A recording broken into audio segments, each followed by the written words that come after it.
I suppose, Aisling, first things first, we've had a feast of camogie to here 7,000 plus in attendance. Look at the scene still outside. It was a great day all around for the neutral. Yeah, absolutely. Brilliant day for camogie. Two fantastic semi-finals, two close games, could have gone either way. As you said, huge crowd here today, really vocal crowd, great atmosphere for camogie. Let's go back a long time ago now to the first one. This was the one where everyone had their opportunity to get into the final. Ultimately, it's Waterford, first appearance now in 78 years. Firstly, that's a huge achievement for them. Yeah, massive achievement for them. Brilliant for camogie to see the changeover. Fantastic to see both Tipp and Waterford get to semi-finals with, a real chance for both of them to make that bridge across to the final. As you said, been a long time since they were both there, and a huge opportunity ultimately now for Waterford. Tipp definitely will be disappointed. They probably controlled the game. They were fastest out of the traps. Definitely got ahead for the first 20 minutes, looked in control, cruising halfway through the first half, and then ultimately kind of a goal against the flow of play for Waterford, and a couple of points afterwards. Tipp not scoring from the 20th minute until half time probably had a huge influence on the game, allowing Waterford to go in just that 1 point behind and giving them a launch pad then into the second half. Because it's funny, we thought when that Tipp goal went in, it was a beautiful finish by Costevan into the top left hand corner.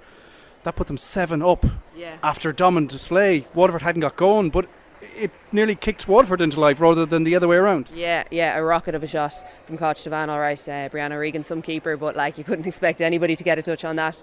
But exactly like you said, to be fair to Waterford, an opportunity where a lot of teams would have probably dropped the head at that stage and conceded defeat, and they just did the absolute opposite, kept believing, kept tipping away, probably managed to just be a little bit smarter with the ball from there on. If anything, I felt in the second half when Tipp came out, they looked a little bit under pressure. They were kind of clearing the ball to nobody, just getting rid of ball up the pitch, and they were just that little bit more wasteful in possession, I felt, whereas Waterford managed to kind of hold their cool. They had a couple of missed chances at the start of the second half to bring it level and go 1 and 2 ahead. They probably could have had 1-3 within the first 5 minutes of the second half. Didn't manage to get that, still didn't get ahead, and still kept plugging away, still kept believing, and ultimately took the chances then as the rest of the second half went on, made them count. It's funny because we were chatting there while we were watching it. Sometimes when a team has that momentum, half time comes at the possible time and reset, the opposite team kicks in. Now I know Waterford, as you touched on, missed a couple of opportunities, but Tipperary never got going in that second half at all. Yeah, unfortunately I don't think Tipp will be too happy with that display, especially the second half display. I do think Tipp are a better team than that, and look, this is going to be a tough one for them to take. They've been building for a number of years now, creating good chances for themselves, and probably none better than the chance they had today to get across to another All Ireland final. So that'll be a difficult one for them, but I don't think they can have any qualms about it really. Waterford the better team on the day, and as we said, Tipp had the opportunity probably to kick on when that half-time break broke Waterford's momentum, and ultimately they just didn't manage to do that. And Waterford seemed to do two things. They seemed to tighten up. Their half-back line was immense, and importantly they got their running game going and kept getting the ball to the key players. Yeah, absolutely. Played Beth Carton into the game really well. She had a huge contribution to make today, and credit to the rest of the Waterford players. You can see they know how important she is. They want her on the ball. They want her going forward in scoring opportunities. She was back at one stage in the second half in her own 14, looking to win the ball, and I was saying to you, it's not where you want Beth Carton coming down the closing stages of a tight game, but to be fair, they managed to push her forward. Lorraine Bray, obviously strong game as well there in the middle of the pitch, pushing forward.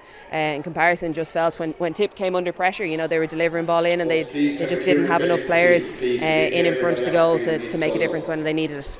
It's a huge Waterford support here. I thought they were going to 7,500 plus. I thought they were going to take the roof off the crowd, or when that long range free from their goalkeeper Brianna O'Connor went over. It was monster hit. It was a special moment. Yeah, savage score for her. That's probably something she's had in her locker and not really been able to convert in the big days. Yes, she hasn't had the opportunity to do so. So delighted for her to see her come out and get that score for them at really a pivotal time where they needed to kind of push on and take control of the game. And as you said, I think 7,500, probably 7,400 of them were from Waterford today, judging by the size of the shout when that free went over. So a really important score for her. And that led to special scenes when the full-time whistle went in the first half. But it's a huge achievement. First final in 78 years. Yeah, first final in 78 years, a massive step for them. And you consider Waterford relegated from the top division in the league, only a couple of years ago. Allowing us Dublin to stay up at the time, so you can see the change that a couple of years makes there. In fairness to them, winning the Division 1B league, at the start of this year, if anything, you could have argued not being able to play the Kilkennys and Corks and the Galways of the Camogie Championship would have been a difficult start for them this year. But to be fair to them, they really made their momentum count from those games that they got early on, and they were well able to step it up here today, despite not having played quarter-finals as well in this year's championship. That's one team into the final. The second one, I think, with the greatest respect, was the one we were all looking forward to, the big game of the day. And Cork, play the game on their terms, I suppose. Yeah, 3-point victory for Cork in the end, but probably was more comprehensive than that. Galway managing to keep in touch with the goal in each half. That probably went against the flow of play and came from Cork mistakes really in both times, and allowed Galway to flatter themselves a little bit and to keep the game a bit more competitive than it probably was. Cork will definitely want to be tightening up on those goals going into the final. That's not something that they can be allowing Waterford to do to them. But ultimately, Cork looked dominant. They looked in control. Bigger impact probably off the bench. The likes of Ash Thompson, Orla Cronin coming in. Fiona Healy came in and got 2 points. Laura Hayes also had a point. Orla Callan off the bench had a point. In comparison, we saw Orla McGrath getting back for Galway, which you'd expect to be a big boost and a big addition, but probably just doesn't have the hurling in her yet that she needed to make the impact today. And I don't think Galway had any scorers coming in off the bench, so they probably just lacked that little bit of impact in the second half. I suppose the caveat for both games, and I thought particularly the start of the second one, was the weather conditions. Just monsoon, thunder rain, whatever way you want to call it. It made the conditions really slippy, kind of real dirty game, but Cork seemed to thrive in that. They got their work rate bang on. Yeah, absolutely. Not a day that you expect to be playing All Ireland Camogie semi-finals in the middle of July, not the weather that you'd expect for something like that. But to be fair, it did seem to kind of suit Cork, probably that kind of a team that strives and thrives in really just dogged conditions, winter-like hurling nearly. And to be fair to them, even though it was probably a little bit tentative for both teams getting into it with the greasy ball and the slippy surface, but Cork probably made the most of it quicker. Definitely didn't envy them out there today. Now the rain was absolutely hammering down when they started, but to be fair to them, they did manage to settle into it well. Galway, by their own a bit mission, never really got going, but probably going to feel a little bit disappointed with a couple of decisions here or there, maybe particularly in the first half.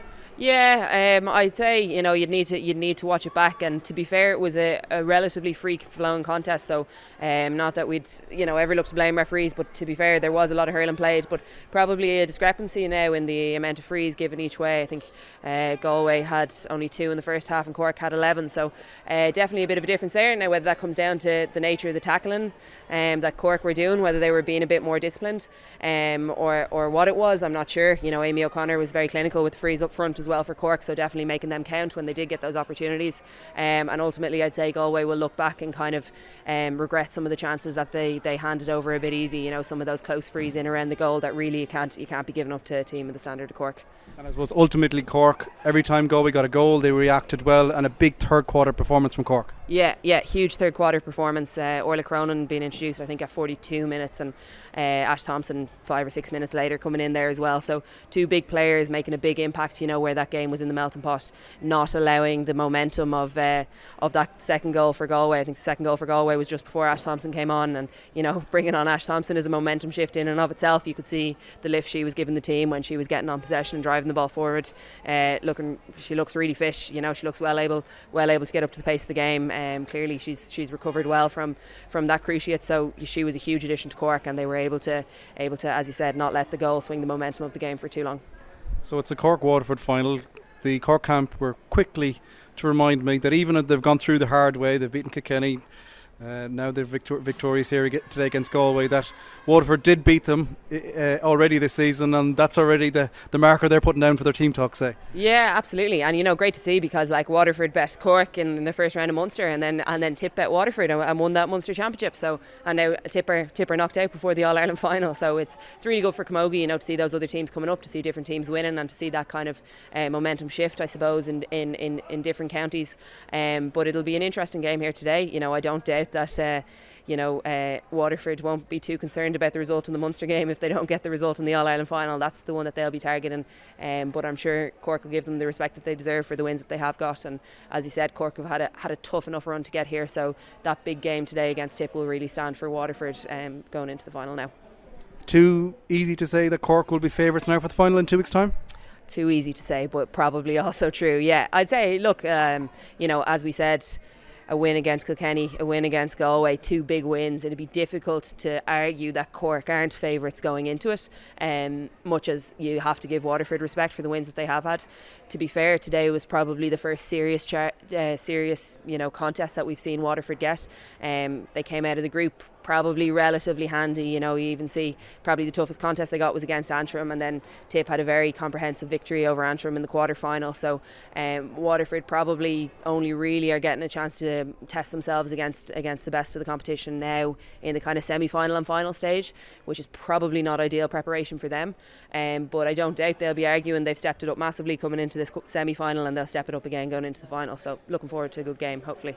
Yeah, that's certainly a final to look forward to. I suppose lastly, and dare I say most importantly, it's been a huge week off the pitch in terms of movements, and we didn't notice, well, there was no protest today. They've been put to bed.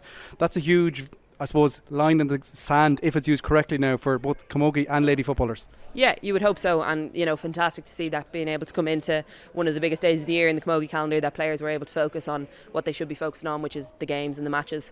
And really grateful to camogie and the LGFA for being receptive to messages that were coming back from players and from the GPA as a collective, and hopeful that those conversations will continue to progress positively, and we won't have to go back to any protesting any time in the near future. Absolutely, because you look at today, such a wonderful, it's here on the top table. The split season has allowed this centre of attention, 7,500 here. You'd hopefully a good few people at home watching on.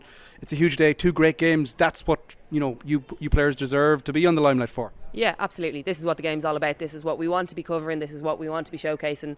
You see the skills out there today from a lot of the top players in the country, and that's what you want the focus to be on. That's what you want the highlights to be about. That's the clips that you want people to be watching, online and in media and all the rest. So hopefully that's what the focus stays on now going forward, and it's great to see that it's progressed in that way. And we certainly have a huge final to look forward to. Huge final to look forward to. Yeah, absolutely. Can't wait. Thanks very much for watching today, and hope you dry up. Cheers. Thanks for having me.